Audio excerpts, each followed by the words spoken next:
Okay, so start muna tayo dito sa mga external genitalia ng female. Okay, so first, pababa tayo. So this one is the clitoris, tapos this one is the labia minora, tapos labia majora. Tapos may dalawang opening na kita, this one, tsaka that one. Yung maliit sa taas, urethral opening, is ito, vaginal opening. Tapos, itong blue na to, bulb of the vestibule. Tapos, itong pink na to, greater vestibule or Bartholin's gland. Tapos, muscles. So, itong katabi, yan ay bulbo cavernosus. Bulbo spongiosus should say.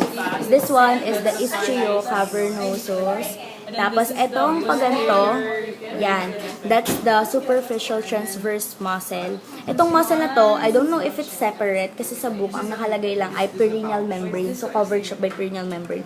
Hindi sinasabi ko ano yung beneath na muscle. Okay, dito naman sa likod. So, we know that this one is the anal opening. So, this one is the external anal sphincter. Tapos, ito, the rest ay levator ani.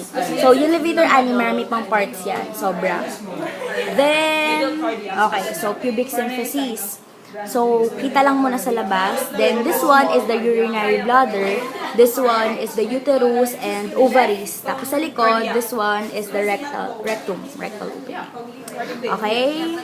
Then, okay, sige. Parts ng urinary bladder ay dalawa lang, membranous tsaka muscular layers. So, muscular tas membranous yung labas. Yung uterus, this one, tsaka ito. So, itong nandito, body na niya yan. Tas dito, fundus yung top. So, fundus and body of the uterus. Sa ovary, meron tayo dito. Ito yung ovary.